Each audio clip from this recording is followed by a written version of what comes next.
பக்கத்தில் இருக்கிற நாட்டினர், அந்த நாட்டு மக்கள் எல்லாம் வந்து, அந்த எதிரிகள் எல்லாம் வந்து, நாங்களும் உங்களோடு கூட இணைந்து அந்த ஆலயத்தை கட்டுகிறோம் என்று சொல்கிறாங்க. ஆமென். நான் பேசுகிறது புரிகிறதா? ஓகே. நேற்று தினத்தில் உண்டான மெசேஜை கண்டினியூ பண்ணிகிட்டு இருக்கிறோம். அந்த ஆலயம் கட்டுமானம் பண்ணி இரண்டாவதாக ஆலயம் கட்டுறாரு. அது உங்களுக்கு நான் சொல்லியிருக்கிறோம். சாலமோன் காலத்திற்கு பிற்பாடு தேவாலயம் இடிக்கப்பட்டது. இடிபாடுகள் நிறைந்த ஒரு இடமாக எருசலேம் தேவாலயம் இருக்கிறது. அப்பொழுது செருபாபேல் என்றதான ஒரு நபர் வந்து அங்கே அந்த ஆலயத்தை கட்டுகிறார். மக்களுக்கு அந்த ஆராதனை, அந்த ஆசரிப்பு நாட்கள் எல்லாமே அனுசரிக்கும்படியாக செருபாபேல் வழியாக தான் ஒரு ஆலயம் அங்கே செய்யப்படுகிறது. இப்போது ஆலயம் கட்டுப்படுவதற்கு 2 வருடங்களாக அவர்கள் பிரயாணம் பண்ணி வந்தாச்சு. நிறைய பொருட்களை கொண்டு வந்தாங்க என்றெல்லாம் நேற்று நம்ம படிச்சிருக்கிறோம். இப்போ ஆலயம் கட்டுறதுக்கு அவங்க வந்து அஸ்திபாரம் போடணும். அஸ்திபாரம் போடும்போது அங்கே என்ன நடக்குது? இந்த எஸ்ரா 4:1-2 வாசிக்கலாங்களா? எல்லாம் சேர்ந்த வாசிங்க. எதிரிகள், உங்கள் வேதாகமத்தில் வாசிங்க. எஸ்ரா 4ஆம் அதிகாரம் 1-2 ஆகிய வசனங்கள். உங்கள் பைபிளில் அது படிங்க அந்த வசனத்தை. எஸ்ரா புத்தகம் 4ஆம் அதிகாரம் முதல் 2 வசனம்.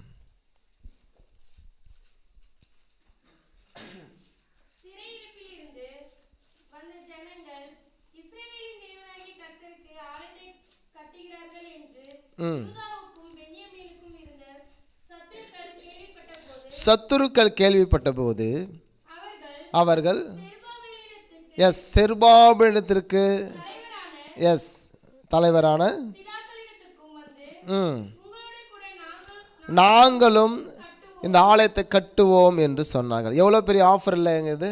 எனவே இவர்கள் கட்டும்போது ஒருவேளை அந்நியர்கள் வந்து நாங்களும் இதுக்கு உதவி செய்கிறோம் என்று சொன்னப்பட மாத்திரத்திலே அங்கே செருபாபேல் என்ன சொல்கிறாரு அப்படின்னு பார்த்தீங்கன்னா, அதை நாங்களே கட்டி கொள்ளுகிறோம், உங்கள் உதவி வேண்டாம் என்று சொன்னார்கள். இது மிகப்பெரிய ஒரு ஆஃபர் தான்.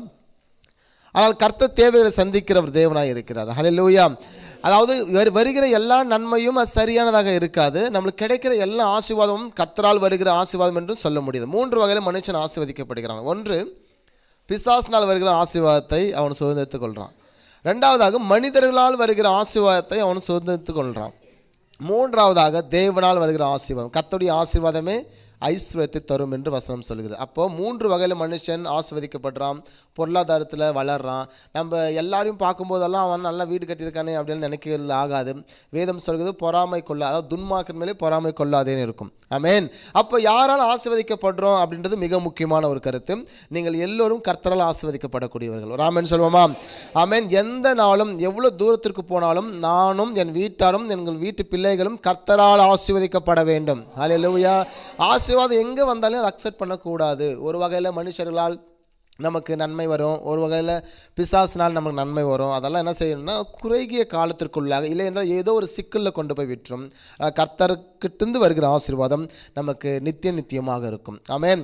அப்போது அந்த எதிரிகள் வந்து ஆலயம் கட்டுன்னு சொல்லும்போது இந்த செருபாபேல் அக்செப்ட் பண்ணல. அவர் சொல்கிறாரு, நாங்களே இதை கட்டி கொள்ளுகிறோம் என்று சொல்கிறார். அப்படி சொன்னப்பட்ட மாத்திரத்தில் என்ன நடந்தது? யாரோ ஒரு பணம் கொடுப்பதினாலே ஊழியம் செய்யாமல் தேவன் கொடுப்பதினாலே ஊழியம் செய்யுங்கள், வாழ்க்கை நடத்துங்கள். தேவனால் கொடுக்கிற பொருளாதாரம் போதும் என்று எண்ணுங்கள். நாம் கர்த்தருக்காக இருக்கிறோம். நம்ம யாரும் விலைக்கு வாங்கக்கூடாது, முடியாது. நான் ஊழியத்திற்காக வந்திருப்பதும் ஆண்டவருக்காகவும் ஆத்துமாக்காகவும் தான். ஆமாம். நீங்கள்லாம் சபைக்கு வருகிறது கர்த்தருக்காக, அநேகருக்கு விசுவாசிகளுக்கு ஆதாயமாக. நீங்கள்லாம் ஒரு ஊழியக்காரர்கள். உங்களை வைத்து தான் ஆண்டவர் உங்கள் ஊரிலே அடையாளப்படுத்தியிருக்கிறார். ஆமென். நீங்கள் தான் தேவனுடைய வார்த்தைக்கு சாட்சிகளாக இருந்து கொண்டே இருக்கிறீங்க. அப்போது வருகிற ஆஃபர் எல்லாமே சரி என்று அல்ல. அப்போது 4வதாக தேவனை சார்ந்து வாழ்ந்த செருபாபேல் தனக்கென்று ஆலோசகரை வைத்திருந்தார். தனக்கென்று ஆலோசகர் எதிரி, அதாவது இன்றைக்கி நிறைய ஜனங்கள் பார்த்திங்கன்னா உணவில்லாதனாலே சங்காரமாகிறார்கள். நிறைய ஜனங்கள் பார்த்திங்கன்னா ஆலோசனை சரியாக இல்லாதனாலே அவர்கள் வந்து விலகி போகிறாங்க. பொருளாதாரங்களாக இருந்தாலும், குடும்பமாக இருந்தாலும், சபையாக இருந்தாலும், விசுவாச வாழ்க்கையாக இருந்தாலும் சரியான ஆலோசனை இல்லாதனால இன்றைக்கி இருக்கிற கிறிஸ்தவம் கூட வேகமாக கெட்டு போகிறது. ஆலோசனை சரியாக இருக்கும். நீங்கள் முயற்சி செய்யுங்க. எதிரிகளால் ஆலயம் கட்டும் பணி தடைப்பட்டது. எனவே இங்கே தொடர்ச்சியாக வாசிக்கும்போது பார்க்கும்போது அது 18 வருடங்கள் தடைப்பட்டது. அப்போ நீங்கள் கவனித்து பாருங்கள், கொஞ்சம் யோசித்து பாருங்களேன். ஒரு 50,000 பேர் செருபாபேல் கூட்டு வராரு. இதற்காக ஆலயம் கட்டுவதற்கு. ஆலயம் கட்டுமான பண்ணி 18 வருஷம் அந்த எதிரிகள் என்ன செய்கிறாங்க அப்படின்னா கட்ட விடலை. அப்போ அந்த 50,000 பேர் நிலை என்ன? இதற்காகத்தான் வந்தார்கள், ஆலயம் கட்டுவதற்காக. எல்லாவற்றையும் வந்து விட்டு வந்தார்கள் 50,000 பேர். இப்போ அவங்களுக்கு உண்டான உணவு தேவை, இருப்பிடம் தேவை. எனவே உண்மை தானே இதெல்லாம். 18 வருஷம் ஆலயம் கட்டுமானம் பண்ணி ஸ்டாப் ஆயிட்டு 50,000 பேர் இருக்கிறாங்க, வந்த வேலை நடக்கலை.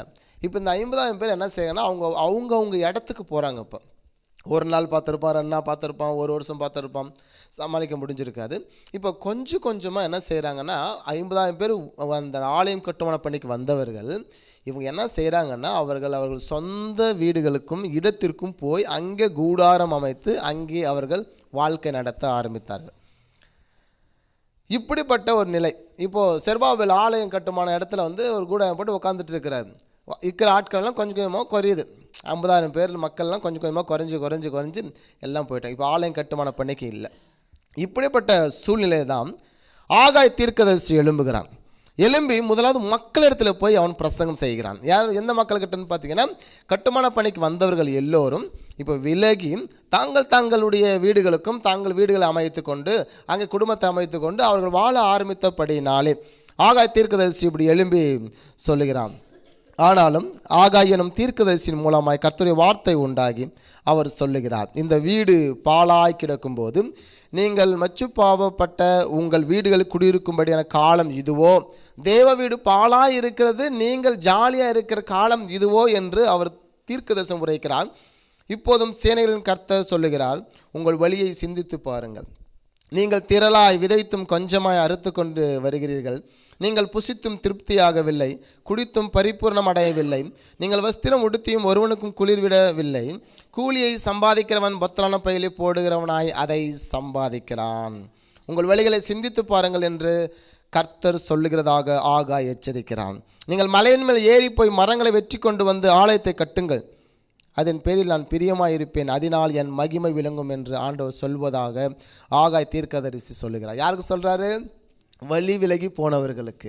அவர்கள் வந்து அந்த ஆலயம் பணிக்காக வந்தவர்கள். ஏன்னா 18 வருஷம் வந்து இடைவெளி இருக்கும்போது அவங்களும் இருக்க மாட்டாங்க. அப்போ அவர்கள் தங்கள் சொந்த வேலைகளையும் சொந்தமான குடும்பங்களையும் அவர்கள் நடத்த, சம்பாதிக்க, விவசாயம் பண்ண, ஆடு மாடுகளை மேய்க்க அப்படி ட்ராக்கில் போனபடினாலே ஆண்டவர் ஆகாயை வைத்து அந்த ஜனங்களை அந்த நாட்களில் எச்சரிக்கிறார். மறுபடியும் ஒரு வார்த்தை எச்சரிக்கிறார். எல்லாம் சேர்ந்து வாசிப்போம். அது அதிகமாய் வரும் என்று நீங்கள் எதிர்பார்த்திருந்தும் இதோ கொஞ்சம் கிடைத்தது. நீங்கள் அறுத்து வீட்டுக்கு கொண்டு வந்தும் நான் அதை ஊதி போடுகிறேன். என் நிமித்தமே என்றால் என் வீடு பாழாய் கிடக்கும்போது நீங்கள் எல்லோரும் அவனவன் தன் வீட்டிற்கு ஓடி போகிறீர்களே, இது நிமித்தமே என்று கர்த்தர் சொல்லுகிறார். அவன் இங்கே சொல்லும்போது சொல்கிறார் பாருங்க, என் வீடு பாழாய் கிடக்கும்போது அவனவன் வீட்டுக்கு போனீர்களே. ஆமென். அப்போ கர்த்தருடைய ஊழியத்தை செய்கிற நீங்கள், ஒருவேளை கர்த்தருடைய விசுவாசத்திற்குள் வளர நீங்கள், அவர் வீடு பாழாய் கிடக்கும் இப்படி சொல்லுவோம். எப்போவுமே சபை நல்லா இருக்கும் அப்படின்னா உங்கள் வீடு மகிழ்ச்சியாக இருக்கும். சபை வந்து ஆசீர்வாதமாக இருக்கணும்னு நம்ம எப்பவுமே விரும்பணும். சபை பொருளாதாரங்களாக இருந்தாலும் நம்ம போகிற திருச்சபை எல்லாமே திங்ஸாக வச்சுருக்கணும். நம்மளால் முடிஞ்ச அளவுக்கு என்ன செய்யணும், அதுக்கு உதவிகளை செய்யணும். கர்த்தர் உங்களுக்கு கைகள் திடப்படுத்தும் போது உங்கள் திருச்சபை நீங்கள் பத்திரமா பார்த்துக்கணும். ஆமேன். ஆண்டவருடைய கண் பார்வை பொறுத்தவரை இது கர்த்தருடைய வீடாக இருக்கிறது. ஆமேன். அவர் சொல்கிறார், இது வானத்தின் வாசல். யாக்கோபு பார்த்து சொல்கிறாரு, இந்த சபை என்பது வானத்தின் வாசல், இது எவ்வளோ பயங்கரமாக இருக்கிற ஸ்தலம் என்று அவருக்கு அறிவிக்கிறார். ஆமேன். இந்த வீடு என்பது ஆண்டவர் சொல்லுகிற ஆகாய் தீர்க்கதரிசியை கொண்டு இது அவருடைய வீடாக இருக்கிறபடினாலே வீடு பாழாய்க்கு இருக்கும். நிறைய இடங்களில் பார்த்துருக்கிறது உண்டு. சபை வந்து பழைய சபையாக பாழாக இருக்கும், ஆனால் பாஸ்டருடைய வீடு நல்லா பயங்கரமாக கட்டியிருப்பாங்க. அங்கே வர விசுவாசிகள் வீடுகள் வசதியாக இருப்பாங்க. ஆனால் சபைக்கு அப்படின்றது பெரிய அளவுக்கு மக்கள் உதவி செய்து அந்த சபையை கட்டுமான பணிக்கோ இல்லை தேவைகள் சந்திக்கப்படவோ செய்ய மாட்டாங்க. ஆனால் இது கர்த்தருடைய வீடாக இருக்கிறபடினாலே அவர் ஆகாய் தீர்க்கதரிசி சொல்கிறாரு, அவனவன் தன் வீட்டிற்கு போனீர்களே என்று சொல்கிறார். தொடர்ச்சியாக வாசிக்கும் போது, ஆதலால் உங்கள் மேல் இருக்கிற வானம் பனியை பெய்யாமலும் பூமி பலனை கொடாமலும் இருக்கும்.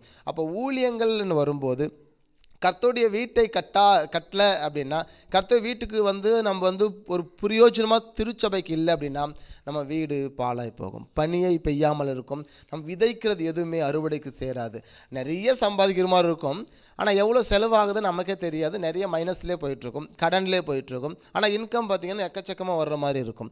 காரணம் என்னென்னா, நம்முடைய வீடு நம்ம நோக்கி பார்க்குறோம், தேவனுடைய வீடு பாழாய் கிடக்கிறதையும் நாம் கவனிக்கணும். ஆமென். அப்போ சபைகளை, திருச்சபைகளை உங்களுக்கு சொந்த குடும்பமாக நீங்கள் பாவித்து அந்த சபையை நீங்கள் எப்பொழுதும் சரியாக இருக்கிறதா என்பதை நம்ம நோக்கி பார்த்துட்டு இருக்கணும். மிக முக்கியமான ஒன்று. இப்படி மக்கள்கிட்ட அந்த ஆகாய தீர்க்கதரிசி பேசும்போது எல்லோரும் கொஞ்சம் கொஞ்சமாக இப்போ செருபாபேல் கிட்ட போகிறாங்க. செருபாபேல் எருசலேமில் உட்காந்துட்டு இருக்கிறாரு 18 வருஷமாக. இப்போ செருபாபேலும் வந்து என்ன செய்து தோய்ந்து போயிருக்காரு. கொஞ்சம் கொஞ்சமாக நம்பிக்கை நபர்கள்லாம் போயிட்டாங்க. ஆலயம் கட்டுறதுக்கு எதிரிகள் விட மாட்டேன்றாங்க. அப்ரூவல் இருக்குது. இப்போ பாபிலோன் ராஜ்யத்துலேருந்து அப்ரூவல் வாங்கிட்டு வந்தார். கட்டுமான பணிக்கு பொருள் இருக்குது, எல்லாமே இருக்குது. ஆனால் கட்ட முடியல. 18 ஆண்டுகள். இப்போ இவரும் தோய்ந்து போயிருக்கார். செருபாபேலும் தோய்ந்து, ஆண்டவரே ஒருவேளை உங்கள் சித்தத்தின்படி வந்தனா இல்லையா, கஷ்டமாக இருக்குது, இப்படியெல்லாம் தோய்ந்து போய் மனசை விட்டுட்டு வேதனைப்பட்டு இருக்கும்போது தான் சகரியா தீர்க்கதரிசி எழும்புகிறார். அவர் சொல்லுகிறார், செருபாபேலுக்கு சொல்லப்படுகிற கர்த்தருடைய வார்த்தை என்னவென்றால், செருபாபேலே பலத்தினாலும் அல்ல பராக்கிரமத்தினாலும் அல்ல, இது கர்த்தருடைய ஆவியாலே ஆகும் என்று சொல்லுகிறார். பெரிய பர்வதம் என எமாத்திரம் செருபாபேலுக்கு முன்பதாக சமமாக தலைக்கலை அவன் கொண்டு வருவான், அதுக்கு கிருபை உண்டாவதாக என்று ஆர்ப்பரிப்பார்கள். ஆமென். செருபாபேலுக்கு ஆண்டவர் சொல்றாரு, அவனை ஆறுதல் படுத்துறாரு, செருபாபேல் தான் தலைக்கல்லை கொண்டு வருவான். ஆமென். செருபாபேல் பார்த்து ஆண்டவர் சொல்ற, பெரிய பர்வதமே எம்மாத்திரம் செருபாபேல் முன்பதாக. அப்போ செருபாபேலை திடப்படுத்தும்படி கர்த்தர் சகரியா தீர்க்கதரிசி எழுப்புறாரு. மக்களை அங்கே திடப்படுத்தி கொண்டு வருவதற்கு ஆகாய தீர்க்கதரிசி வந்தார். இப்போது சகரியா தீர்க்கதரிசி ஆண்டவர் எழுப்புறாரு, எழும்பி செருபாபேல், அதாவது ஒரே ஒரு நபருக்காக ஒரு தீர்க்கதரிசி, செருபாபேலுக்கான ஒரு தீர்க்கதரிசி, அந்த முழுவதும் சகரியா புத்தகம் முழுவதுமாக செருபாபேலுக்கான ஒரே ஒரு தீர்க்கதரிசி. தன்னை பற்றி எழுதாமல் சகரியா செருபாபேலுக்காக எழுதுகிறார். ஹல்லேலூயா. அவர் சொல்கிறார், பலத்தினாலெல்லாம் இது முடியாது செருபாபேலே, இது கர்த்தருடைய ஆவியினாலே ஆகும் என்று மாத்திரமல்ல, பெரிய பர்வதமாக இருந்தால் உமக்கு முன்பதாக சமமாகும், எல்லாம் ஒன்றும் இல்லாமல் போகும், தலைக்கல்லை அவன் கொண்டு வருவான், அதற்கு கிருபை உண்டாவதாக என்று ஆர்ப்பரிப்பார்கள். செருபாபேலின் கைகள் இந்த ஆலயத்திற்கு அஸ்திபாரம் போட்டது, அவன் கைகளே இதை முடித்து தீர்க்கும் என்றும், அதனாலே கர்த்தர் சேனைகளின் கர்த்தர் என்னை உங்களுக்கு அனுப்பினார் என்றும் அந்த நாட்களில் சகரியா அங்கே சொல்லுகிறார். அப்போது செருபாபேலுக்கு ஒரு புஷ்டி எழும்புது. கர்த்தர் நம்மோடு கூட இருக்கிறார். மக்களும் வர ஆரம்பிக்கிறாங்க. ஆமென். தேவன் பேசுகிற இடத்துல பேசலாம். உங்கள் வாழ்க்கையில் தேவையான எல்லாவற்றையும் நீங்கள் கேதர் பண்ணிக்கலாம். ஒரு ஆமென் சொல்லுவோமா? எல்லாவற்றையும் தேவன் எங்கே பேசணுமோ அங்கே பேசணும். ஹல்லேலூயா. நீங்கள் பேச வேண்டியதில்லை. யுத்தம் கர்த்தருடையது, உங்களுடையது அல்ல. வசனத்தில் வாசிக்கிறோம் நம்ம சங்கீதம் 46, நீங்கள் அமர்ந்திருந்து நானே தேவன் என்று அறிந்து கொள்ளுங்கள். யுத்தம் அவர் செய்கிறார். ஆமென். யுத்தம் உங்களுக்காக அவர் செய்ய. நம்ம யாருக்கிட்டையும் போய் பரிந்து பேசணும் அவசியம் இல்லை, கெஞ்சணும்னு அவசியம் இல்லை, நம்ம போய் ரெக்வெஸ்ட் பண்ணணும் அவசியம் இல்லை. கர்த்தரே வழியை ஆயத்தப்படுத்துகிறார். ஆமென். அப்போ அந்த சகரியா தீர்க்கதரிசி சொல்லும்போது அவர் சொல்லுகிறார், அவர் கை அந்த அஸ்திபாரம் போட்டது, அவன் கைகளே இதை முடித்து தீர்க்கும். அற்பமான ஆரம்பத்தின் நாளை யார் அசட்டை பண்ணலாம்? ஒருவேளை ஆரம்பம்னா அது அற்பமாக இருக்கலாம். என்ன நடந்தது? பேஸ்மெண்ட்டு போட்டாங்க, எதிரிகளால் நடத்த விடலை. ஒன்று கட்டினா நாங்களும் சேர்ந்து கட்டுறோம், இல்லை நீங்கள் கட்டக்கூடாது சொல்லி எதிரிகள் தொடர்ச்சியாக புஷ் பண்ணதுனால மக்கள்லாம் இடர ஆரம்பிச்சிட்டாங்க. ஒரு வேளை செருபாபேல் கூட கர்த்தர் இல்லை போல அப்படி சொல்லி எல்லாம் கொஞ்சம் கொஞ்சமாக போக ஆரம்பிச்சிட்டாங்க. ஆனால் கர்த்தரே ஆரம்பத்தின் அந்த அற்பமான ஆரம்பத்தின் நாளை யார் அசட்டை பண்ணலாம்?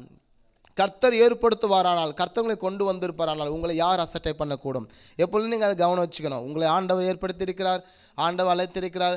உலகத்திலே ஆண்டவர் படைத்த படைப்புகளிலே நம்மை விட பலசாலி சக்தி வாய்ந்த படைப்பெல்லாம் எக்கச்சக்கமாக இருக்குது. உருவங்கள் பெருசாக இருக்குது, பார்க்கிறது அற்புதமாக இருக்குது. ஆனால் அவர் படைப்புகளில் சிறப்பான ஒரு படைப்பு என்றால் அது மனித படைப்பு மாத்திரம்தான். ஹல்லேலூயா. உங்களை என்னை மட்டும் தேவன் தமது சாயலின்படியும் ரூபத்தின்படியும் படைத்திருக்கிறார். ஹல்லேலூயா. இந்த உலகத்தின் எல்லாவற்றையும் ஆளுகை செய்கிற அதிகாரம் மனுஷரை நமக்கு ஆண்டவர் கொடுத்தார். இடைப்பட்ட காலத்தில் பிசாசானவன் அதை பறித்து கொண்டான். மறுபடியும் இயேசு கிறிஸ்து அந்த அதிகாரத்தை நமக்கு அவர் ரத்தத்தின் சிந்தி மீட்டு கொடுத்திருக்கிறார். ஹல்லேலூயா. அந்த அதிகாரம் நமக்கு உண்டு. அதிலே நம்ம வாசிக்கும் போது, பூமி எங்கும் சுற்றி பார்க்கிறவைகளாகிய கர்த்தருடைய 7 கண்களும் செருபாபேல் மேல் கையில் இருக்கிற தூக்கு நூலை சந்தோஷமாய் பார்க்கிறது. ஆமென். இங்கே கவனிங்க, எந்த நபருக்கும் இல்லாத ஒரு ஸ்பெஷாலிட்டி வேதாகமத்தில் செருபாபேலுக்கு மட்டும் இருந்தது. இந்த 18 ஆண்டுகள் தேவன் அவனோடு இல்லையோ இருக்கிறாரோ என்று சொல்லி செருபாபேலுக்கும் டவுட்டு, கூட 50,000 பேருக்கும் டவுட்டு. ஆனால் வேதம் சொல்கிறது, கர்த்தருடைய கண்கள் 7 கண்களும் அவன் மேல் நோக்கமாக இருந்தது. ஒரு ஆமென் சொல்லுவோமா? பைபிளில் இல்லாத ஒரே ஒரு நபருக்கு ஒரு ஆப்பர்ச்சுனிட்டி, அந்த 7 கண்களும் ஒருவன் மேல் மாத்திரம் இருந்தது. ஹல்லேலூயா. செருபாபேலை குறித்து இன்னும் அழகாக சொல்லும்போது ரொம்ப ஒரு ஸ்பெஷலான ஒரு நபர் அவர். ஆண்டவர் அவரை பார்த்து சொல்கிறாரு, செருபாபேலே நீ செய்கிறது எல்லாவற்றையும் நான் கையொப்பமிடுகிறேன். செருபாபேல் என்ன செய்கிறாரோ செய்யட்டும், செருபாபேல் இதை செய்கிறாரா செய்யட்டும், அதை செய்கிறாரா செய்யட்டும், அவர் செய்வது எல்லாவற்றையும் கர்த்தர் கையொப்பம் போட்டார், கையெழுத்து போடுறாரு. எந்த ஒரு டிமாண்டும் ஆண்டவர் பண்ணல, ஏன் இதை செய்கிறேன்னு சொல்லல. அப்போது அவர் எந்த அளவுக்கு கர்த்தர் மேல் நம்பிக்கையுள்ளவராக இருந்திருக்கக்கூடும். 7 கண்களும் செருபாபேல் செய்கிறதை அவருடைய கண்கள் நோக்கமாக இருந்தது. ஒருவேளை உங்களுக்கு நடக்கிற ஒரு சின்ன சின்ன பிரச்சனைனாலும் நீங்கள் நினைக்கலாம், கர்த்தர் என்னை பார்க்காம விட்டுருப்பாரோ, கர்த்தர் கண் என் மேல் நோக்கமாக இல்லாது இருக்கோ, அப்படிலாம் கிடையாது. ஒருவேளை எல்லாம் நன்மை ஆகணும்னு அவசியம் கிடையாது. பேசுக்கு புரிகிறதா? யோசேப்பு சொப்பனத்தை பார்க்குறாரு, ராஜ்யத்தில் இருக்கிற மாதிரி ஒரு சொப்பனத்தை பார்க்குறாரு. சொப்பனத்தை பார்த்த உடனே அவருடைய வாழ்க்கையில் வந்த விளைவுகள் என்னன்னா, சிறைச்சாலை வாழ்க்கை, அடிமைத்தன வாழ்க்கை, 13 ஆண்டுகள் அடிமைத்தன வாழ்க்கையாக இருந்தார். தாவீது ராஜா அபிஷேகம் பண்ணப்பட்ட பிற்பாடு ஏறக்குறைய 39 ஆண்டுகள் வனாந்தர பாதைகள். அவருடைய வசனத்தில் வாசிக்கிறோம், அவனுடைய தாடிகள் எச்ச விழுந்து அப்படி திரும்பிட்டு இருந்த நபர் எப்போ ராஜாவாக அபிஷேகம் பண்ணப்பட்ட பிற்பாடு நடந்ததான ஒரு காரியத்தை சொல்கிறேன். அப்போ நீங்கள் பண்ணப்பட்ட பிற்பாடு நீங்கள் ஓஹோன்னு வாழணும் அவசியம் கிடையாது. சில நாட்களில் ஆண்டவர் உங்களை உடைத்து உருவாக்குகிறவர். ஹல்லேலூயா. உடைக்கப்படும் போது தான் உருவாக்கப்பட முடியும். ஸோ ஆண்டவர் உங்களை உடைத்து உருவாக்குகிறார். அபிஷேகம் பெற்றிருக்கலாம், நன்மை பெற்றிருக்கலாம், கர்த்தர் உங்களுக்கு வாக்குத்தத்தம் கொடுத்துருக்கலாம், அது நடக்காத மாதிரி இருக்கலாம், ஆனால் கர்த்தருடைய கண்கள் உங்கள் மேல் நோக்கமாக இருக்கிறது. ஆமென். நீதிமன்றம் மேல் கர்த்தருடைய கண்கள் நோக்கமாக இருக்கிறது என்று வேதத்திலே வாசிக்கிறோம். அப்போ ரொம்ப அழகான ஒரு வார்த்தை இதில், கர்த்தருடைய 7 கண்களும் செருபாபேலின் கையில் இருக்கிற தூக்கு நூலை சந்தோஷமாய் பார்த்து கொண்டு இவன் என்ன செய்வானோ என்று கர்த்தருடைய கண்கள் அவன் மேல் நோக்கமாக. என்ன இன்ஸ்ட்ரக்ஷனும் கிடையாதுங்க. மோசஸ் காலத்தில் ஆசரிப்பு கூடாரம் இப்படி தான் கட்ட வேண்டும் என்ற ஒரு ஸ்ட்ரக்சரை ஆண்டவர் கொடுத்திருந்தார். அதுக்கு பிறகு சாலமோன் மோசஸ் சொல்ல கொடுத்த அந்த பிரகாரமாக, அவங்க அப்பா தாவீது சொல்லி கொடுத்த பிரகாரமாக சாலமோன் தேவாலயத்தை நிறுவினான். ஆனால் செருபாபேல் அவர் யோசிக்கிறதை கட்ட ஆரம்பிக்கிறார். அல்லேலூயா.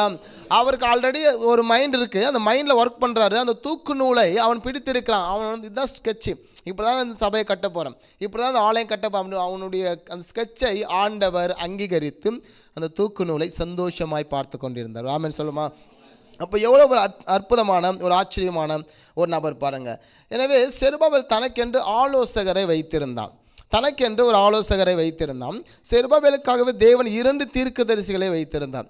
ஆகாய் தீர்க்கதரிசி, சகரியா தீர்க்கதரிசி. நீங்கள் வேதத்தாங்க 2 புத்தகத்தையும் ஃபுல்லாக நீங்கள் படிச்சிங்கன்னா அவங்களே பற்றிலாம் எதுவுமே எழுதியிருக்க மாட்டாங்க.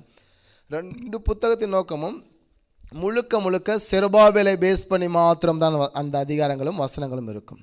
ஹல்லேலூயா. அப்போ செருபாபேலுக்காக 2 தீர்க்கதரிசிகளை ஆண்டவர் கொடுத்துருக்காரு. எவ்வளோ தீர்க்கதரிசி?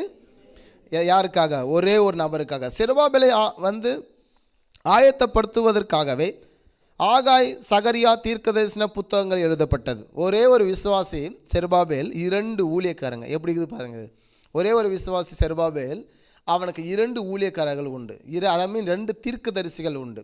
எனவே 2 பேர் தீர்க்கதரிசி கர்த்தர்கிட்ட வார்த்தையை வாங்கி செருபாபேலுக்கிட்ட கொடுத்தாங்க. கர்த்தர்கிட்ட வார்த்தையை வாங்கி செருபாபேலுக்கிட்ட கொடுத்தாங்க. செருபாபேலுக்காகவே 2 தீர்க்கதரிசிகளை ஆண்டவர் வைத்திருக்கிறாரு. அது மட்டும் இல்லாமல் செருபாபேலே உற்சாகப்படுத்துவதற்காகவே ஆகாய், சகரியா என்னதான 2 தீர்க்கதரிசிகளை தேவனாகிய கர்த்தர் எழுப்பினார், உற்சாகப்படுத்துவதற்காக. அப்போ தனக்கென்று ஆலோசகரை அந்த செருபாபேல் வைத்திருந்தான். செருபாபேல் கர்த்தருடைய வார்த்தைக்கும் தீர்க்கதரிசியின் வார்த்தைக்கும் கீழ்ப்படிந்தான். இந்த நாட்கள் நீங்கள் கவனிச்சுக்கோங்க. செருபாபேல் யார்? எப்படிப்பட்டவர்? அவர் எஜுகேஷன் என்ன? ஒரு IAS ஈக்குவலான எஜுகேஷன். அவர் பாபிலோன் ராஜ்யத்தில் ஒரு கவர்னர்னா இன்றைக்கி இருக்கிற கவர்னருக்கு என்ன அத்தாரிட்டி இருக்கும்? தமிழ்நாட்டில் ரவி சார் இருக்கார். இன்றைக்கி அவருக்கு என்ன அத்தாரிட்டி இருக்கும்? CMஓட ஒரு ஸ்டெப் மேலே கவர்மெண்ட்டுடைய அத்தாரிட்டி அவருக்கு இருக்குது. அவருக்கு என்ன செக்யூரிட்டி இருக்கும், என்ன வீடு இருக்கும், அவர்கிட்ட நம்ம அணுக முடியுமா? இப்படிப்பட்ட ஒரு நபர், அப்படிப்பட்ட நபர் தீர்க்கதரிசிகள் சொல்லுகிற வார்த்தைக்கு செவி கொடுக்குறாரு. ஹல்லேலூயா. நம்ம இன்றைக்கெல்லாம் கொஞ்சம் பணம் சம்பாதிச்சிட்டா, கொஞ்சம் பேர் புகழ் சம்பாதிச்சிட்டா, கொஞ்சம் நன்மை சம்பாதிச்சிட்டா, கொஞ்சம் உடல் நல்லா ஆரோக்கியமாக இருந்துட்டா, நம்ம என்னென்ன செய்கிறோம்? இன்றைக்கி யார் பேச்சும் கேட்க மாட்டோம், ஊழியர் பேச்சு தட்டுவோம், நம்ம வீட்டில் இருக்கிற நபரோட பேச்சுகளை தட்டிட்டு இருப்போம். அதுக்கு முன்னாடி எல்லா பேச்சும் கேட்டுட்டு இருந்திருப்போம். நல்ல ஆலோசகரை உங்கள் வாழ்க்கையில் வச்சுக்கோங்க. நான் என்ன பண்ணாலும் இவங்க 2 பேரும் கேட்கணும், நான் என்ன பண்ணாலும் இவங்க கேட்கணும், நான் என்ன பண்ணாலும் இவங்க கேட்கணும், என்னை இவங்க கண்டிக்கணும். ஆலோசகர் இல்லை அப்படின்னா அந்த இடங்கள் எல்லாமே வழி விலகி வேகமாக கெட்டு போகும். ஆமென். அதெல்லாம் ஓசியா புத்தகத்தில் அழகா வசனம் சொல்லப்பட்டிருக்கு, அறிவில்லா ஜனங்கள் சங்காரமானார்கள். ஆமென். அறிவு இல்லை அப்படின்னா சங்காரமாயிடுவோம். ஆலோசனை சரியாக இல்லைன்னா அவர்கள் தன் வாழ்க்கையை, தன்னுடைய ஆவிக்குரிய வாழ்க்கையை வேஸ்ட் பண்ணிப்பாங்க. நல்ல ஆலோசகரை வச்சுக்கோங்க. யாருக்கெல்லாம் மேரேஜ் ஆகலையோ அவங்கெல்லாம் உங்களுடைய அப்பா அம்மாவை நல்ல ஆலோசகரை வச்சுக்கோங்க. யாருக்கெல்லாம் மேரேஜ் ஆகியிருக்கோ அவங்கெல்லாம் உங்களுடைய கணவன் இல்லை மனைவி இவங்களை ஆலோசகரை வச்சுக்கோங்க. இவங்க மட்டும்தான் உங்களை ஏமாற்ற மாட்டாங்க. மற்ற எந்த உறவும் தனக்கென்று உங்களை வசியப்படுத்தி கொள்வாங்க. இந்த உறவு என்பது கர்த்தரால் நியமிக்கப்பட்டும் அங்கீகரிக்கப்பட்டும் உங்களுக்கு ஒரு பக்க பலமாக இருக்கும், ஒரு பேஸாக இருக்கும். கணவன் பொறுப்பில் இருக்கிறீங்களா, உங்கள் மனைவி ஆலோசகரை வச்சுக்கோங்க. மனைவி பொறுப்பில் இருக்கீங்களா, உங்களுக்கு கணவர் ஆலோசகரை வச்சுக்கோங்க. யாருமே ரட்சிக்கப்படல ஆண்டவரே நான் என்ன செய்கிறது அப்படின்னு சொல்லுங்க அப்படின்னா கர்த்தர் சமூகத்தில் இருங்க. அடுத்த ஒரு ஸ்டெப் மேலே போகணும். நம்ம உங்கள் ஊழியரை நீங்கள் ஆலோசகரை வச்சுக்கோங்க. ஊழியர்கிட்ட இதெல்லாம் என்ன செய்யுங்க, கற்றுக்கொள்ளுங்க, கேளுங்க. உங்களுக்கு உதவி செய்யும்படி அவர் வைத்திரு. தேவனாகிய கர்த்தர் மோசஸ் காலத்தில் ஆண்டவர் சொன்னால் மோசையால் முடியாத வைகள் எல்லாம் என்னெடுத்து கொண்டு வாருங்கள் என்று ஆண்டவர் சொல்கிறார். எந்த பிரச்சனையெல்லாம் மோசஸால் முடியாதோ அதெல்லாம் மோசே கர்த்தர் எடுத்து கொண்டு போனார். ஆமென். உங்களால் முடியாத காரியங்களை நீங்கள் ஆலோசனைக்கு ஒரு ஊழியரை நீங்கள் அணுகலாம். நம்பிக்கைக்குரிய ஊழியர் உங்கள் ஊழியக்காரர், அவரே அணுகி அநேக காரியங்களை நீங்கள் கற்றுக்கொள்ளலாம். செருபாபேல் கர்த்தருடைய வார்த்தையும் கேட்டார், அதே போல் 2 தீர்க்கதரிசி சொல்லுகிற அந்த வார்த்தைகளையும் அவர் கேட்டு கீழ்ப்படிந்தார். கர்த்தருடைய சத்தம் ஊழியரின் சத்தம் இரண்டையும் கேட்டு நமது வாழ்க்கையிலே நம்ம அடுத்த ஸ்டெப்பு உயரணும். ஹல்லேலூயா. ஆவிக்குரிய வாழ்க்கை முதிர்ச்சி அடைஞ்சிட்டே இருக்கணும். முதிர்ச்சி ஆக கர்த்தர் வருகை வரும்போது நம்மளாம் எலிஜிபிலிட்டியாக இருப்போம், நன்மைக்குட்பட்டு நாம் இருப்போம். ஓகே, இங்கே வாசிக்கும் போது நம்மை சரி செய்வதற்கு, நமக்கு போதிப்பதற்கு நமக்கென்று ஒரு ஊழியர் இருக்க வேண்டும். சிறப்பானது. தேவனுடைய சத்தம் கேட்காத நாள் எல்லாமே நம்ம தோல்வியில் முடியும். அதனால தான் தினமும் பைபிள் படின்னு சொல்லுவோம். ஏன்னா கர்த்தருடைய சத்தம் தினமும் நம்ம கேட்கக்கூடியவங்களாக இருக்கணும். தினம் என்ன, ஒரு நாள் பிறப்பிப்பதை நீ அறியாயோ என்ற வசனம் இருக்கிறது. நாளை நாட்கள் உதிக்கும் என்று மனுஷன் தெரியாது. அவனுக்கு நாளை நான் உயிரோடு இருப்பேன் அப்படின்னு மனுஷன் கண்டுபிடிக்க முடியாது. எனக்கு மரணம் வந்தால் அந்த மரணத்தை பார்த்து தடுக்கிற உரிமை யாருக்கு உண்டு? மரணமே வராது என்று நம்மளால் சொல்ல முடியுமா? மரணம் வரும்னா அது தள்ளிவிட்டு நம்மளே போயிட்டே இருக்கும். அந்த மரணத்தை ஜெயிக்க முடியும் அப்படின்னா ஆண்டவராகிய இயேசு கிறிஸ்து. ஹல்லேலூயா. முதலும் கடைசியுமாக இருந்த ஒரே ஒரு தேவன். அப்போ தேவனுடைய சத்தம் கேட்காத நாள் எல்லாமே நம்ம தோற்று போவோம். எனவே கவனம் உள்ளவர்களாக இருக்கும். செருபாபேல் தேவனிடத்திலிருந்து அதிகாரம் பெற்றிருந்தார். மிக முக்கியமாக நம்ம அடுத்தது பார்த்துட்ருக்குறோம். 6வதாக நம்ம 4வதாக என்ன பார்த்தோம்? கர்த்தரை சார்ந்து வாழ்ந்தார். 5வதாக என்ன பார்த்தோம்? தனக்கென்று ஆலோசனை வைத்திருந்தார். சூப்பர். இப்போ 6வதாக பார்த்துட்ருக்குறோம். செருபாபேல் தேவனிடத்திலிருந்து அதிகாரம் பெற்றவராக இருந்தார். ஆமென். ஒவ்வொரு கிறிஸ்தவர்களும் ஒவ்வொரு விசுவாசிகளும் நேரடியாக கர்த்தரிடத்திலிருந்து அதிகாரம் பெற வேண்டி இருக்கிறது. இங்கே தொடர்ச்சியாக பார்க்கும்போது என்ன அதிகாரம்? முத்திரை மோதிரமாய் வைப்பேன் என்றார்.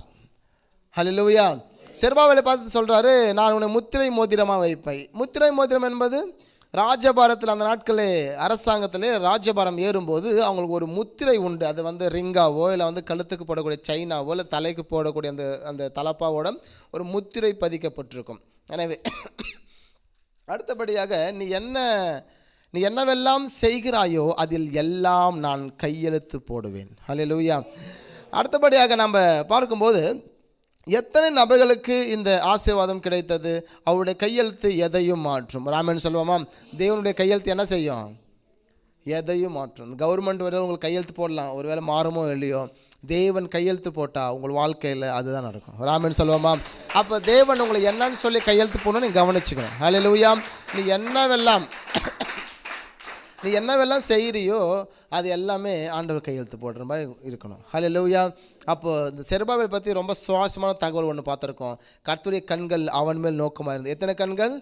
7 கண்கள். ஓகேங்களா. 2வதாக பார்க்கும்போது அவன் முத்திர மோதிரமாக இருக்கிறான். 3வதாக அவரை குறித்து பார்க்கும்போது அவன் செய்வது எல்லாவற்றுக்கும் கர்த்தர் கையெழுத்து போடுறாரு. ஆமென். அப்போ எவ்வளோ ஒரு நபராக அந்த நபர் இருந்திருக்க முடியும், எவ்வளோ விசுவாசம் இருந்திருக்க முடியும், எவ்வளோ கர்த்தருடைய சமூகத்தில் மிகப்பெரிய ஒரு கர்த்தருக்கு பிரியமாக இருக்க முடியும். அவன் செய்வதெல்லாம் கையெழுத்து போட்டால் அப்படி என்ன அர்த்தம்? இப்போ கர்த்தருக்கு பிரியமானதெல்லாம் அவன் செஞ்சுட்டு இருக்கான்னு அர்த்தம். ஆமென். அவன் கர்த்தருக்கு விரோதமாக, அப்பாவுக்கு விரோதமாக மகன் எதையும் செய்யலைன்னு அர்த்தம்.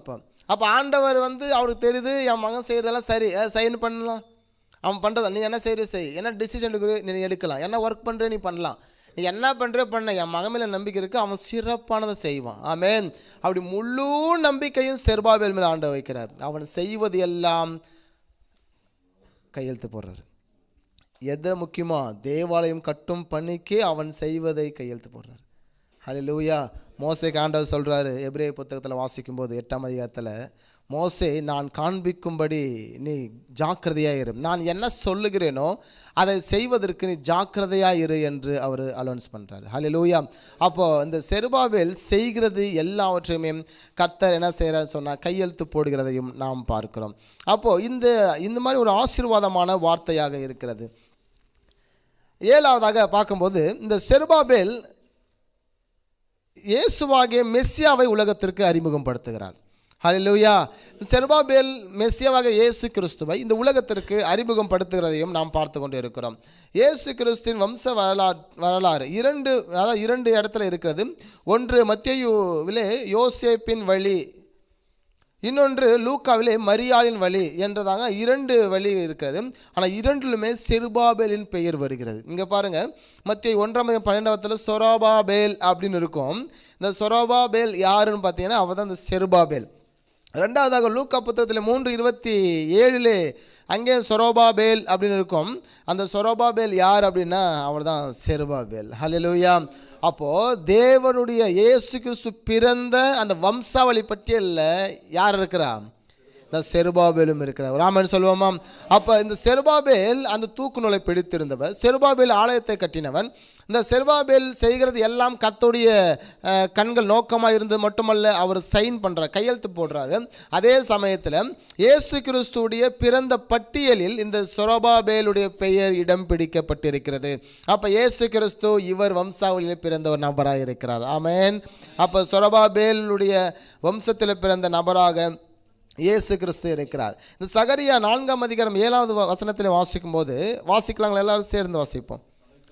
தலைக்கல்லை அவன் கொண்டு வருவான், அதற்கு கிருபை உண்டாவதாக கிருபை உண்டாவதாக என்று ஆர்ப்பரிப்பார்கள் என்றார்.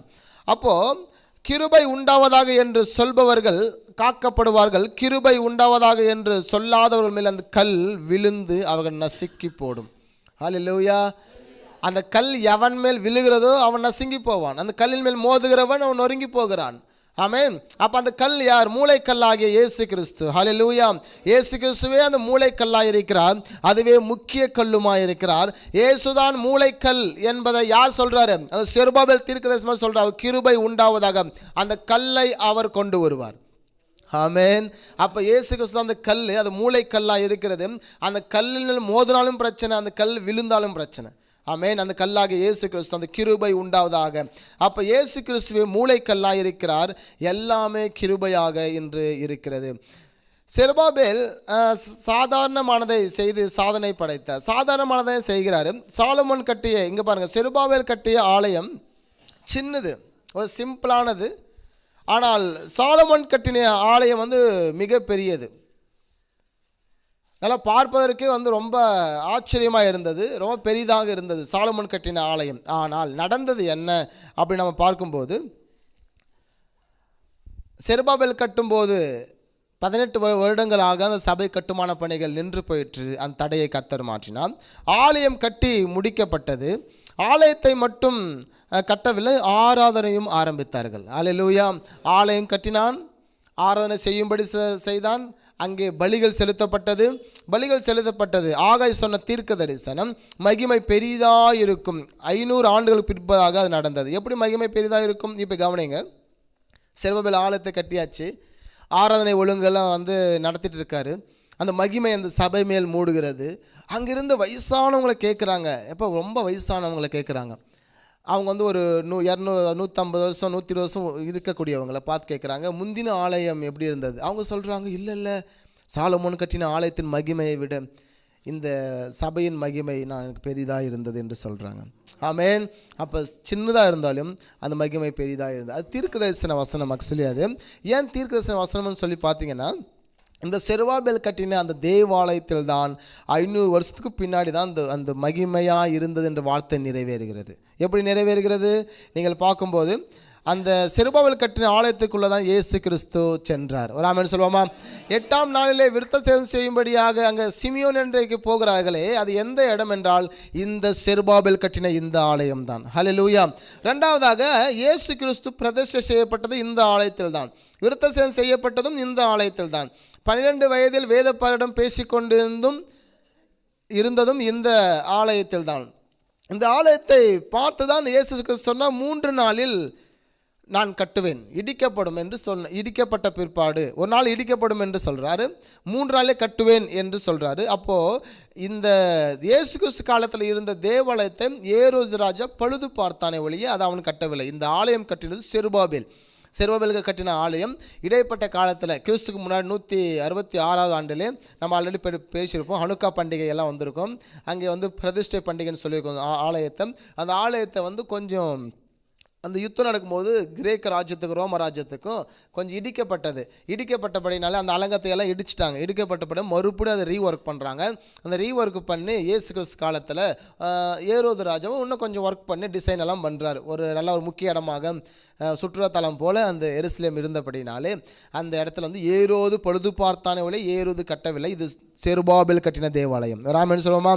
இந்த ஆலயத்தின் மகிமை பெரிதாக இருந்தது. இந்த ஆலயத்தில் தான் இயேசு கிறிஸ்து போயிட்டு ஒரு சாட்டை எடுத்துன்னு எல்லாரும் பிடிச்சி அடி நடித்து இது என்னுடைய பிதாவின் வீடாக இருக்கையில் இதை கல்லுக்கு போய் ஆக்குகிறீர்கள் என்று சொன்னது எந்த ஆலயம் என்றால் செருபாபேல் கட்டின இந்த ஆலயம். ஹல்லேலூயா.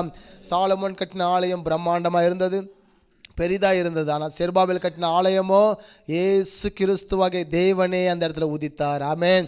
அங்கே அவர் இருந்தார், அங்கே அவர் நடந்தார், அங்கே போயிருக்காரு, பிரயாணம் பண்ணியிருக்காரு, அங்கே அவர் கேட்டிருக்காரு சத்தத்தை. அதனால தான் சொல்கிறார், அந்த செருபாபேல் கட்டின ஆலயத்தை பார்த்து சொல்கிறாரு, இது என் பிதாவின் வீடாக இருக்கிறது என்று சொன்னார். ஒரு ஆமென் சொல்லுவோமா?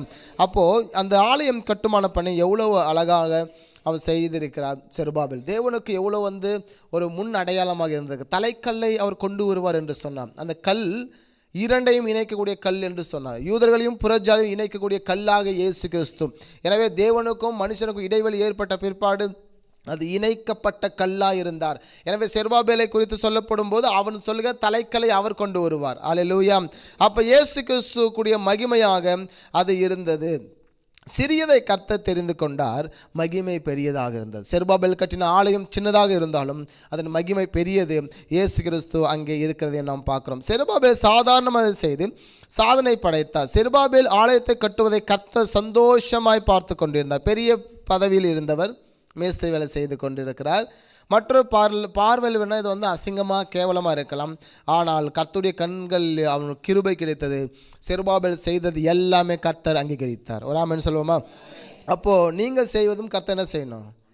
அங்கீகரிக்கணும். நீங்கள் செய்வதெல்லாம் ஆண்டவர் கையொப்பம் போடணும். அப்போ உங்களில் ஆண்டவர் உதிக்கணும். நீங்கள் விட்டு சென்ற உங்கள் வீடு, உங்கள் குடும்பம், அந்த குடும்பத்தை நீங்கள் ஒரு நாள் விட்டு போக வேண்டியது இருக்குது, மறிக்க வேண்டியிருக்கு. அப்போ நம்ம பிள்ளைகள் இருப்பாங்க, பேர பிள்ளைகள் இருப்பாங்க. நம்ம குடும்பத்திலே ஆண்டவர் மகிமைப்பட்டு கொண்டிருக்கணும். ஒரு ஆமென் சொல்லுவோமா? இந்த உலகம் முடிகிற வரை நம்முடைய வம்சத்தில் ஆண்டவர் மகிமைப்பட வேண்டும். ஆமென். அப்போ கர்த்தருடைய கண்கள் என்னை பார்த்து கொண்டிருக்கிறது, அது நமக்கு போதுமானது. ஆமென். முந்தின ஆலயத்தின் மகிமையை பார்க்கலாம், பிந்தின ஆலயத்தின் மகிமை பெரிதாக இருக்கும். ஹல்லேலூயா. அப்போ அந்த நாட்களில் மக்கள் சொன்னாங்க, சாலமோன் கட்டின ஆலயத்தை மகிமையை பார்க்கலாம், செருபாபேல் கட்டிருக்கிற ஆலயத்தின் மகிமை பெரிதாக இருந்தது. எப்போ அது விளங்கினது? 500 வருஷத்துக்கு அப்புறம் மகிமையான ஒரு நபர், மகிமையான ஒரு கடவுள் அங்கே உதித்து அங்கே பிரதிஷ்டை செய்யப்பட்டு அந்த ஆலயத்தை பார்த்தா சொன்னால், இது என் பிதாவின் வாசஸ்தலமாக இருக்கிறது, இது இங்கே வியாபார ஸ்தலமாக்கி இருக்கிறீங்கன்னு சொல்லி அந்த செருபாபேல் கட்டின அந்த ஆலயத்தை தான் ஆண்டவராக இயேசு கிறிஸ்து சொன்னார். செருபாபேல் வாழ்க்கையில் 8 காரியங்களை நம்ம படிச்சிருக்கிறோம். ஆமென். அவர் நல்ல தலைவராக இருந்தார், தரிசனத்தின்படி செயல்பட்டார், தன்னுடைய பணித்தளத்தை பற்றி நன்றாய் அறிந்திருந்தார், தேவனுடைய சித்தத்தின்படி செயல்பட்டார், தனக்கென்று ஒரு மென்டரை வைத்திருந்தார், ஆலோசகரை வைத்திருந்தார், தனக்கென்று ஆலோசகரை வைத்திருந்தார், தேவனிடத்திலிருந்து அதிகாரம் பெற்றிருந்தார், மெசியாவை உலகத்திற்கு அறிமுகம் படுத்தார். அவர் வம்சாவளி, உலகத்தில் இயேசுடைய வம்சாவளி பட்டியலில் இருக்கிறது ரொம்ப ரொம்ப பெரிய விஷயம். பாக்கியவான்கள் அந்த வம்சாவளி பட்டியலில் நல்லா கவனிங்க.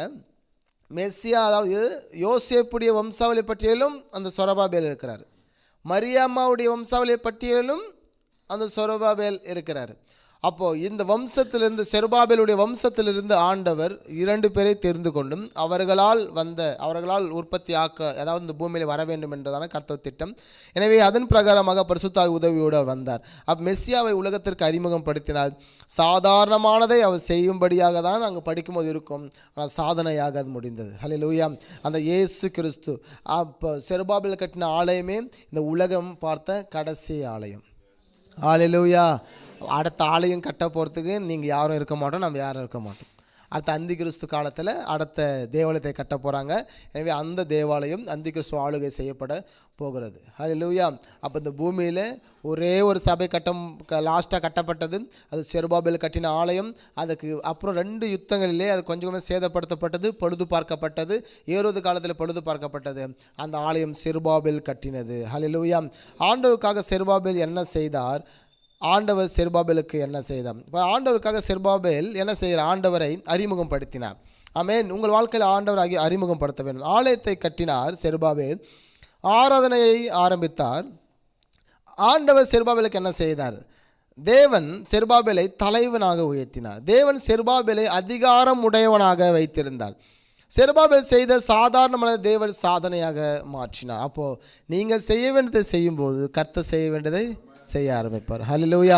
நீங்கள் சிறப்பானதை கர்த்தர் செய்ய உங்களை ஒப்பு தரணும். ஆமென். சிறப்பானதை கர்த்தருக்கு செய்யுங்க. ஆண்டவரை அறிமுகப்படுத்தும். உங்கள் வாழ்க்கையிலிருந்து ஆண்டவர் வெளிப்படும்படியாக நீங்கள் இருக்கணும். ஆமென். ஆலயத்தை கட்டுங்க. உங்களுடைய ஆலயம் என்பது உங்கள் திருச்சபை, உங்கள் குடும்பம், உங்களை சுற்றி இருக்க எல்லாவற்றையும் ஒரு தேவனுடைய பரிசுத்த ஸ்தலமாகவே வைத்துக்கொள்ள வேண்டும். ஒரு ஆமென் சொல்லுவோமா? ஆராதனையை ஆரம்பிங்க. உங்கள் வீட்டில் இருக்கிற இடத்துல உங்கள் தனிப்பட்ட வாழ்க்கையில் இன்னும் ஆவிக்குரிய வாழ்க்கையில் வளர முயற்சி பண்ணும்போது ஆண்டவர் உங்களை தலைவனாக வைத்திருப்பார், அதிகாரம் கொடுத்திருப்பார். ஆமென். அது மட்டும் இல்லை, சாதாரணமானதை நீங்கள் எதை செய்தாலும் சாதனையாக கர்த்தர் மாற்றுவார். ஓகே, கடைசி ஸ்க்ரீனாக இதை வாசிக்கலாம். கவனித்து பார்த்தால் கவனிக்கப்படுவீர்கள், கவனித்து பார்த்தால் காக்கப்படுவீர்கள், கவனித்து பார்த்தால் கருத்தாக்கப்படுவீர்கள், கவனித்து பார்த்தால் கௌரவப்படுவீர்கள், கவனித்து பார்த்தால் கௌரவிக்கப்படுவீர்கள். எனவே கவனித்து பார்த்தால் எல்லாவற்றுக்கும் மேலாக கர்த்தர் உங்களோடு கூட இருப்பார். ஆமென். விசுவாசத்தை, வார்த்தையை, வசனத்தை, சத்தியங்களை எல்லாம் நீங்கள் கவனித்து பார்க்கும்போது ஆண்டவர் உங்கள் வாழ்க்கை திசையை அப்படியே மாற்றுவார். ஆமென். எல்லையை முன்குறிக்கிறவர் அவர் தான். மனுஷன் முன்குறித்திருக்கலாம், உன் லைஃப் இவள் தான்ப்பா, இவளுக்கு மேலே உருப்பட மாட்டேன், வளர மாட்டேன், இது மனுஷனுடைய எல்லையாக இருக்கலாம். ஒரு நம்ம கூட திட்டம் போட்டுக்கலாம், என் லைஃப் அவள் தான் செட்டில்டு, என் லைஃப் அவள் தான் வீணாக போச்சு, இவ்வளோ தான் என்று நினைக்கலாம். அதனால் கர்த்தர் எல்லையை முன்குறிக்கிறார், எல்லையை மாற்றுகிறார். ஹல்லேலூயா. அப்போ செருபாபேலை போல சின்ன விஷயமா இருந்தாலே அது பெரிதாக நீங்கள் செய்யுங்கள். எனவே கர்த்தருக்காக ஏதேனும் செய்து கர்த்தருடைய கண்கள் உங்கள் மேல் நோக்கமாக இருக்கிறதை மறந்து போகாதீங்க. நீதிமான் மேல் கர்த்தருடைய கண்கள் நோக்கமாக இருக்கிறது. மனுஷனுடைய சத்தத்திற்கு அவர் செவி கொடுக்கிறார். ஹல்லேலூயா. எனவே சிறப்பானதை செய்யுங்க. செருபாபேலை போல கர்த்தருக்கு முன்பதாக உத்தமமாக இருங்கள். கர்த்தர்